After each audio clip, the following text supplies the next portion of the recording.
อืมอ่ะมาตอนไหนอันนี้เอาสบายดีละมาแต่ไสนะมาแต่เพื่อนหมู่โอ้หมู่ผู้ใดล่ะบัดนี้ติ๊กติ๊กอืมยังบ่ได้เฮ็ดหยังบ่มื้อนี้ฮะบ่ได้เฮ็ดหยังแล้ว ฮะ ฮักกระซักเหลืองแล้วก็ไปแล้วนะโอ้ซักเครื่องแล้วอืมอืมอืมอืมฮึโอ้ส่งงามแท้นี่เอ้ยไปไสเมื่อวานนี่อยู่เฮือนบ่เมื่อวานนี่ฮันไปเพื่อนแม่อ้อยแต่หักถึงจังหวะไอ้นิวโทรมาแล้วก็มานะอืมฉันบ่แล้วเอานี่แล้วมาส่งเอาหยังเลยตัวอัดเสียงเมื่อกี้นี่แหละอัดเสียงเอาตัวนะอัดเสียงไผตัวแม่ครับบอกมาแหล้วเอาถือว่าอันเจ้ากับแม่นี่ได้พัวพันกันแล้วบ่หรือว่าไดเรายังบ่หายเฟซโอ้แต่ว่าทางไอ้นิวติดต่อได้แล้วแต่เจ้าได้คุยก็ยังบ่ได้คุยได้แต่ยินเสียงเพิ่นบ่โอ้เสียงเพิ่นไรอะเสียงเพิ่นส่งเสียงมาว่าแนวใดส่งเสียงมา อืมส่งเสียงมาพากว่าคิดถึงบ่ เอ้อเด้อพี่น้องเอ้ยจักสิไปข้างในบ่อยละ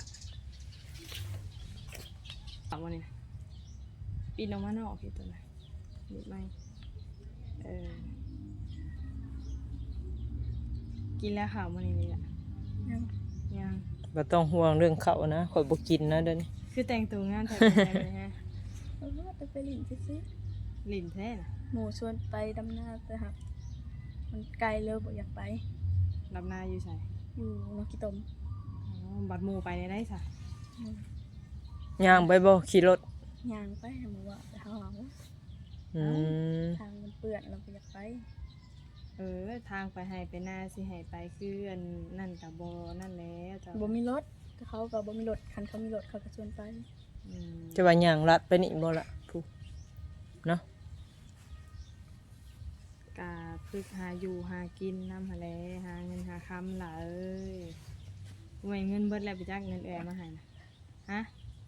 เบิดแล้วเงินน่ะใช่บัตรเติมเงินบ่แล้วล่ะเบิดแล้วนะเบิ่งเงินบ่ฮะหันน่ะเติมเป็นเดือนเลยเดือนละ100,000ปลายก็ยังดีอยู่3มื้อเบิดเทื่อนึงทั้งเอ้ยคือเต็กแล้วเติมมื้อหนึง 2-3 บาทพุ่นเลย เมื่อวานนี่หั่นแต่เราเอาเงินให้เฮา10,000ไปซื้อบัตรไปเงินขังใช่ให้เจ้าค่ายังน่ะเฮ็ดเวียกให้เราบ่เราหายซื้อดีแล้วเราให้เนาะเบิ่งคลิปคือว่าติดต่อแม่ได้บ่ลูกล่ะฮะได้แล้วได้คุยกับแม่อยู่บ่ไม่อยู่บ่ได้โทรไปอันนี้บ่ได้โทรไปเราบ่ได้ถือโทรศัพท์เครื่องนั้นมาโอ้อันนี้ตัวที่เราถือมาน่ะมันคนละเครื่องบ่คนละเครื่องจักปีใดล่ะที่แบบว่าบ่ติดต่อแม่บ่ได้จะลืมเนาะจะบ่ฮู้ว่าจักปีเนาะตั้งแต่เกิด แต่เขาเกิดมาเขาก็ยังน้อยแล้วก็บ่ฮู้เลยที่มาว่าเขาปลุกมาก็มาปรับรถแบบแข็งๆแล้วก็มาเลยอยู่ไสนะอยู่ไทยแม่เขาว่าเขาเกิดอยู่ไทยโอ้จ้าน่ะเกิดอยู่ไทยพุ่นแต่อ้ายเขาเกิดอยู่ลาวเกิดอยู่ไทยพุ่นแล้วก็เอาเจ้ามาผากไม่เท่าเลี้ยงอยู่พี่เขาว่าเขาเป็นลูกคนไทยแต่เขาบ่อยากเสือกันได้โอ้ยันแม่นเด้อเขาเกิดอยู่ไทยเขาคือบ่ได้อยู่ไทยเขามาอยู่ลาวได้เอ้าเพิ่นน่ะไปไสกระตกอยู่หั่นแล้วล่ะจะไปประเทศจีนก็เป็นคนจีนไปคนเวียดนามก็เป็นเวียดนามพุ่นแล้วเจ้าน่ะพี่น้องเชื่อว่าคันคือว่าเป็นลูกคนไทยนี่เป็นหยังก็บ่พาน้องเพิ่นอยู่ไทยไปนี่บ่อยล่ะเฮายันแบบคือเพิ่นเว้าอันนี้แบบพ่อเจ้าเพิ่นบ่ฮับอีหยังสิเนาะ แต่ก็บ่เป็นหยังดอกเนาะใหญ่มาแล้วเฮาก็ไปเป็นคนไทยบัดไว้แล้วไปว่าเป็นสาวไทย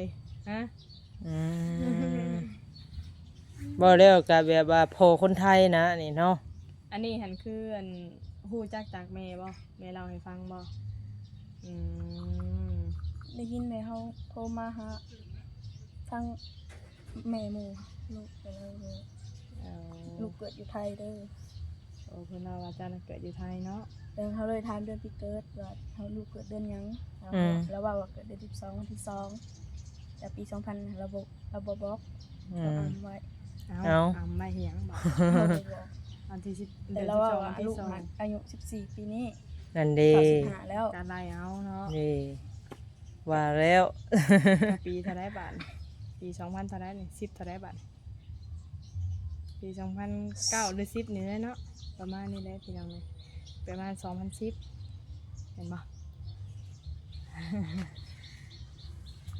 แล้วความรู้สึกเป็นในเมื่อฮู้ว่าไอ้นิวมาแจ้งข่าวดีติดต่อแม่ได้แล้ว ก็รู้สึกอุ่นใจ อุ่นใจขึ้นดีใจขึ้นบ่เจ้าก็ยังอยากไปหาเพิ่นอยู่บ่ลูกล่ะ แต่หากเฟซแม่หันได้แล้วแต่หากเรายังบ่ส่งมาอยู่แต่ว่าอยากได้เฟซอ้ายบัดนี้แต่เฮา อันว่าคือตอนนี้หันไอ้นิวนี่ได้เฟซแม่จะแล้วแต่ว่าไอ้นั่นแหละ บัดนี้เลยทางเจ้าเลยอยากติดต่อทางแม่บ่เดี๋ยวนี้ แต่หากเรามันยังบ่ได้แต่ถ้าจนเราเอาหายพุ่นแล้วจังได้ อืมดีใจบ่ลูกล่ะดีใจบ่ผู้ว่าติดต่อแม่ได้ ดีใจ อืม แต่ที่แม่ส่งมาหาก็อุ่นใจหลายเติบ แต่เจ้าก็อยากพ่ออยู่กับแม่แม่นบ่อืม มีใช้เสียงแม่ส่งงานให้ฟังหน่อยเด้อให้ป้าลุงเพิ่นฟังนำเด้อ เพิ่นเว้าแบบไรติ พอเมื่อวานนี่ก็เบิ่งคลิปไปทางสาวมุกดาบ่ได้เข้ามาพี่น้องเอ้ย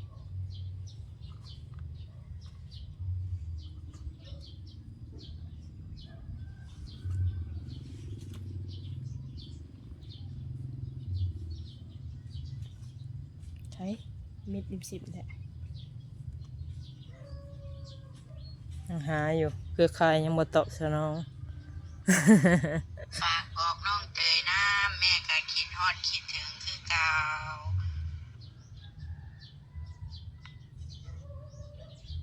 แม่ก็สิฝากให้เพิ่นลูกหมอใหญ่แล้วอยู่ผู้เดียวมันอันตรายเวลาหลับเวลานอนก็ใส่กุญแจเฮือน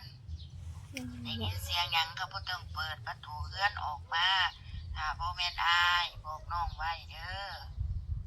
ก็คิดฮอดคิดถึงคือเก่าขอบมุกขอบใจหลายๆทุกคนแม่สิกลับไปหาอยู่บ่แม่นบ่แม่บ่กลับสุราษฎร์ธานี โอ้นี่จุดแม่จะอยู่บ่อ่ะ อุรธานี ถ้าน้องไปมื้อนี้แม่ฝากถ่ายรูปเพื่อน คือโยนไปโยนมาอีกล่ะคือโยนไปโยนมา เบิ่นละ อืม โอ้คนก็ส่งคลิปเสียงมาประมาณนี้อันนี้คือเพิ่นส่งคลิปเสียงต่อให้เจ้าบ่ลูกล่ะเอาไว้ฟังเนาะทางนอกเพิ่นก็ได้ยินเสียงแม่ตอบมาแบบนี้ก็อุ่นใจขึ้นแน่ว่าซั่น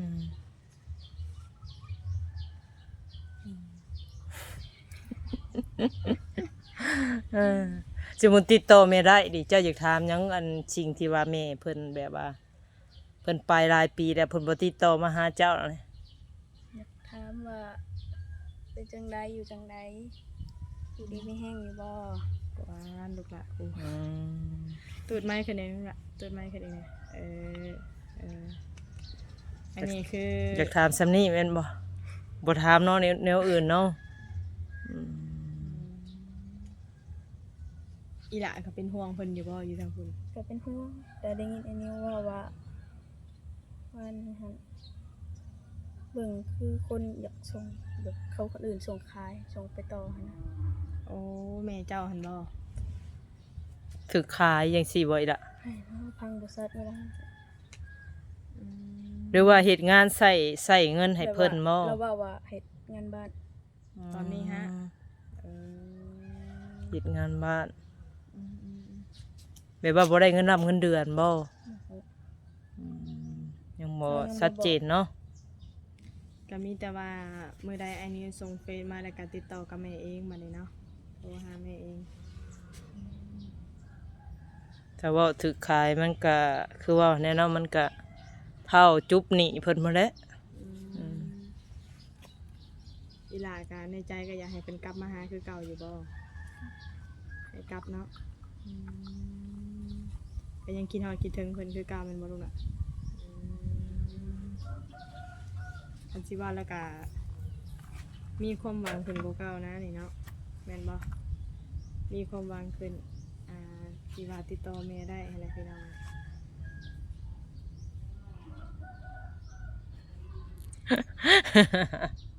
เป็นจังไดเส้นมันเข่งบ่อีล่ะ เจ็บหัวเข่า เจ็บหัวเข่า เอาไหน ถ้า โลกกาบ่หัวเจ็บบ่เขา อันนี้ยืน บ่มีเหือกอะเที่ยวเอาแต่เสือมาเสร็จหนา สิ้นแน่น้องใบเตยนี่ฮะ ไม่ใช่ว่าประดินกระโมงอะ อยู่นิ่งบ่ได้บ่อีล่ะมันเป็นจังไดเฮาเอ้ยถามมึงนี่ไป คัน ฮะ คันตาเออ พี่น้องเนาะอย่าไปถือสาน้องเพิ่นพี่น้องบ่เค เอย อ เพิ่น สิว่ามีแมงวันอีหยังตอมบ่จักดอกอันนี้ฮะห่านห่านอันนี้แม่เพิ่งสิตอมอันนี้สิตอดแม่นบ่ เฮ็ดกว่างัวน้อยเนาะดึกๆดักอยู่ บอกแล้วน้องเพิ่นสิ้นแล้วเพิ่นอยู่นิ่งบ่ได้ บุคลิกของเพิ่น นิสัยของเพิ่น หากันยังคายเนี่ยเนาะเฮาว่า เรา ดี สิ ๆ ไปหลินแล้วไม่อ้อยให้ได้ยินเขาผิดกันก็เลยบ่อยากไป อ้อยใช่ปะ อย่าติดลุกลง ผู้ใดผิดกัน ไม่อ้อยก็ไม่ฮู้ เอ้า อ้าวมีอ้อยก็มีผู้ เขาว่าสิไปเบิ่งเพิ่นน่ะเห็นผิดกันอย่าติดลุกลงเฮาบ่ไปได้แล้ว อันผู้ที่อันเอาเจ้าไปเลี้ยงแต่ยังน้อยหั่นบ่ บ่แม่น บ่แม่นคนใกล้นี่บ่ละอืม มีอ้อยใช่ปะ โตจะไปถ่ายคลิปมื้อนั้นหั่นแหละ เอา ครอบครัวเพิ่นอาจสิมีปัญหากันเฮาก็ญาติเพิ่น ไม่ฮู้ค่ะบอกให้จ่ายค่าไผแต่บ่จ่าย เราบ่มีเงินบ่ ว่าเอ้ยบ่มีต้องไปแช่ไปซื้อของกินมีแต่ซื้อของแซ่บๆบ่อันนั้นว่าบ่มีเงิน ว่าไปแล้วว่า เฮาบ่อยากเว่ายันผิดกัน เอาดีแล้วอี เรา ละ ต้องไปพาดพิงถึงเพิ่นเนาะ อืม เฮาก็อยู่แต่เฮาเอาชีวิตเฮามันรอดแล้วก็พอ ต่างคนต่างอยู่อีละเอ้ยมันเรื่องของเพิ่นแล้วก็ครอบครัวเพิ่นเฮาก็แก้ปัญหาเฮามาแต่ไสนี่มาเมลูกอ่อนครับตาย่านแท้ถือว่าโล่งแล้วบัดนี้เนาะติดต่อแม่ได้เลยสมมุติติดต่อแม่ได้ก็เดี๋ยวว่าให้แม่มาอยู่พี่เลยบ่หรือว่าอยากไปอยู่นำแม่พุ่น เนี่ยเรามาบ่ได้ ไปได้ๆก็บ่มีเงินเอ้าไปหลายปีก็สิบ่มีเงินบ่ล่ะ เราถือขายเด้ถ้าถือขายก็บ่มีเงินเนาะล่ะเนาะใส่จุบหนี้เพิ่นพุ่นแหละ และอันต้องฮู้ข่าวเพิ่นอีกเทื่อนึงเนาะว่าเพิ่นไปขายแท้หรือว่าเพิ่นไปทำงานหรือแบบว่าแบบไปโดนก็แบบบางคนก็มีคือกันพี่น้องเนาะไปแบบบ่จักทางมานะลืม แต่เรานี่บ่ได้เรียนหนังสือบ่อีล่ะแบบ เป็นหนังสือ แบบบ่เป็นหนังสือเลยอัน แต่ว่าพังเสียงแม่เพิ่นก็ลักษณะแบบเสียงคือคนอีสานเนาะคล้ายๆว่าไปอยู่พุ่นหลายปีแล้วเว้าคือสำเนียงพังนั่นเป็น 10ปลายปีแล้วเนาะ สวไทยเจ้าว่าน้องใบเตยนี่เจ้าว่าเป็นลูกครึ่งไทยลาวดีจังเนาะเจ้าว่าบ่ ถ้าเอามาแต่พุ่นก็สิประมาณนั้นแหละ แต่แม่เจ้าหาว่าเจ้านั้นพ่อเป็นคนไทยบอกล่ะ คนไทย ถ้าพอคนไทยก็เป็นครึ่งไทยลาวแล้วสาร ตอนเฮาไปอยู่สวรรค์หั่นตอนนั้นเฮาไปตอนตะบิดอยากเว้าไทยในนิดนึงแต่แล้วว่าให้หัดเว้าลาวนี่เด้อ เจ้าหันบ่เอาคือว่ามาแต่น้อยมันยังเป็นภาษาไทยบ้าน มันเบาออกมาเองเลยล่ะ มันอยากเว้ามาเอง โอ้ เฮาเก่งบ่เก่งภาษาไทยปานใด อืม แบบว่ามีคนไทยส่งมาเนี่ยบ่อยากปานใดเฮา อืม อืม สิงงแม่นบ่ อยากงงในนิดนึง อยากงงหน่อยหนึงงงบ่หลายเนาะ อ อืม บางคำก็เข้าใจบางคำมันก็บ่เข้าใจ พี่น้องก็ได้ยินข่าวว่าส่งมื้อนั้นว่าอยากไปหาอ้ายบ่แล้วหมู่เฮาตัดสินใจได้แล้วว่ามื้ออื่นพาเฮาไปหาอ้ายเด้อว่าตัดภาพมามื้ออื่นสาวมุกบ่ได้มาแล้วจอยก็หวังน้องใบเตยเนาะพี่น้องก็ว่าให้พาไปหาอ้ายบ่อย่าไปหาอ้ายบ่ น่าจะไปขอเพชรเราหั่นแหละแต่เราสิอยู่หรือบ่ อืมตาดักก็คือสิไปทางอื่นติบ่เราก็สิอยู่แต่ในหันติ เอาไปแล้ว เราก็อยู่แต่หันหั่นแหละ อืม พอเราก็พอทำบุญทำเราก็แบบเราก็รักษาอยู่แบบว่าบ่ให้ไปออกไปนี่ไปหันบ่ให้ไปชุม4ชุม5 ก็เพิ่นรับไปเลี้ยงเนาะแบบว่าอีหยังก็ขึ้นสิทธิ์อยู่กับเพิ่นเป็นหยังมากกับเพิ่นเป็นคนรับผิดชอบนะพี่น้องก็เป็นห่วงเรื่องธรรมดาเนาะ โอ้เป็นไข่ที่นี่เบิดเท่าไรก็ละเพิ่นเว้านะจื้อได้อยู่บ่เจ้าเบิดเงิน2-3 ล้านนะว่ะ อืม ไปรักษาอ้ายเพิ่นกินนี่ อืม เกิดโรคกระเพาะบ่กินข้าว ก็ได้น้องใบเตยนึง บ่สำบายแล้วว่ะ กินข้าว พาไปหาหมอแล้วว่ะ อืมแต่มื้อนี้ค่ะคืออยากไปหาอ้ายแม่นบ่ มีบ่เงินเลี้ยงอ้ายนะ ไปหาอ้ายก็อ้ายบ่มีเงินเลี้ยง ไปนี่คืออยากไปเอาเฟซอ้ายมาไว้บ่อยละไว้ติดต่อกับอ้ายสิบ่อืม แล้วก็อยากถ่ายรูปไว้หั่นนะ ถ่ายรูปคู่บ่ อืม นี่ล่ะข่อย อันอยู่ในสระว่ายน้ำเนาะโอ้ยงามแท้ๆได้สีเขียวคักซ้ำน้ำก็ได้ เจ้าอย่าไปสร้างทานโลได้เสียเงิน50,000แท้ได้ โอ้ถ้าค่อยไปบ่เสียเงินดอก บ่ เพราะว่าเคยผ่านประตูแล้วก็มาเลย อืม ถ้าผู้บ่เคยผ่านอาจสิเสียให้เพิ่น แต่สุดนั้นก็ว่าเสีย50,000ก็ตกใจขึ้น ไปเตยตกใจค่าแล้ว เงินในถุงมีแต่ เออ 5,000เดียว ว่าโยไปเตยว่าแล้วว่าบ่มีเงินผ่านประตูถือว่าบ่ได้พอกับอ้ายว่ะเพิ่นก็จอยไปเลย อืม เพิ่นก็ฮู้จักว่าเฮาไปเบี้ยเพิ่นก็ปล่อยคือเก่าหั่นแหละบ่เป็นหยังดอก จังได๋ศาสนวนเฮามื้อนี้ จังว่าแล้วแต่น้องสิไปอยู่บ่ซะถ้าไปก็เว้าออกมาแจ้ง FC หรือว่าทุกๆคนมาหาใบเตยมานี่คือสิบ่เห็นก็สิได้พาน้องใบเตยไปหาอ้ายก่อนเนาะพุ่นละช่วงบ่ายๆพุ่นแหละหาอะไรมาเพื่อไอ้น้องเพิ่นโอ้ลมกันเลยซะละไปบ่มื้อนี้ ตอบนี่ ตอบ FC ถ้าว่าสิไป มื้อนี้หลานใบเตยสิไปหาอ้ายบ่หรือว่าจังใดก็บอกเพิ่นดูว่า ไปอยู่ อยากไปอยู่ตกลงไปหรือบ่ไป อยากไปอยู่ แต่ว่าสุดน้ำเอื้อยประจักษ์อันนี้แม่นบ่โอ้เอื้อยนั่นพาไปได้อยู่สำนี้นะ เขาเบิ่งลักษณะน้องนี่คือสิว่า ยั ยัง คงกับจูเฮาอยู่นะ ยันบ่ว่าไปแบบยันเฮาแบบบ่ว่างพา อ่า ไป อ่าอ่า ก็คือสรุปแล้วคันตามใจเจ้าคันคือว่าเจ้าอยากไปสุเอ้ยก็สิพาไป แต่คือสรุปมื้อนี้คือไปเนาะไปหาอ้ายพี่น้องอยากเห็น ไป อ้าย กับไป เลย ไปกับสิพาไป เลย จังใดก็คือว่าแน่เนอนพี่น้องเนาะรอรุ่นอีกเนาะว่าทางกระต่างไปเยี่ยมอ้ายแน่เนาะแต่เธอว่ายังบ่สวงบ่หายแม่นบ่ กับอันนี้แหละพี่น้องเนาะในโทรศัพท์ตัวอย่างกะคือแม่นน้องเพิ่นเว้าหั่นแหละพอได้ติดต่อหากันเนาะหาอ้ายหาหยังเฮาก็มีกันซ้ำนี้น้อยหลายเนาะคือไปกันนี่ก็ทางน้องเพิ่นยังบ่ทันมีโทรศัพท์ก็เลยบ่ได้เฟซได้ไลน์กันมาซ้ำเนาะโอเคสาพี่น้องเนาะก็สิได้